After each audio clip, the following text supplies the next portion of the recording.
अस्सलामुअलैकुम वरहमतुल्लाहि वबरकातहू। अल्लाह तबारक व तआला दे सोहने ते बबरकत नाम तो शुरू करना जिहड़ा तमाम जानना दा मालक है। तो लगदे हो की हाल चाल है? लै सोने असी लाहौर पहुँच गए हैं, तो ज़रा लाहौर पहुँचन का सानू नज़ारा विखा देने हैं। आ जाओ सही चलन भी दे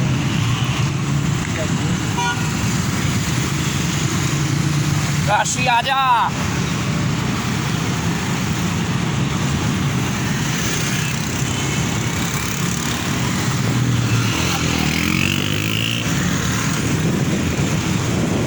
काशी आ जा।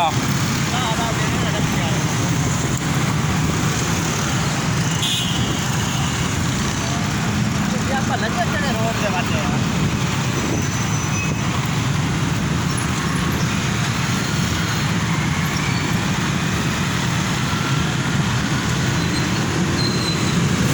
अस्सलामुअलैकुम, की हाल चाल है? कितने जाना भाई जान? ये मुड़ जाएगा। कितना किराया? 2 का?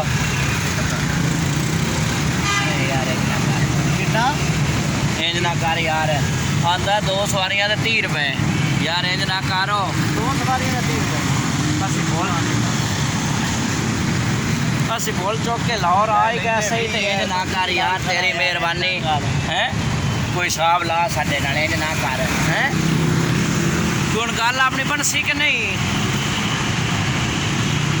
20 रुपये ले ला ते चलिए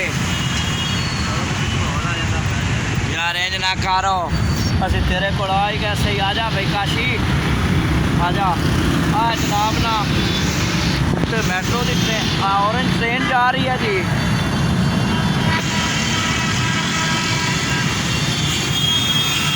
ऊपर ऑरेंज ट्रेन है भाई जान, तुम देख सकते हो।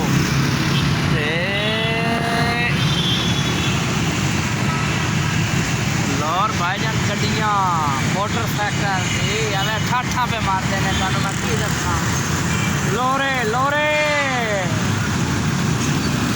आ जा भाई। हाँ जी भाईजान कितने जाना है जी? हाँ इधर दसो ना, कितने जाना आप? जाना कराची। कितने जाना? सकीम मोड़। सकीम मोड़ जाना, की किराया है? कितना किराया? 2 का नहीं, मोबाइल का देना। हाँ यार पेट्रोल तो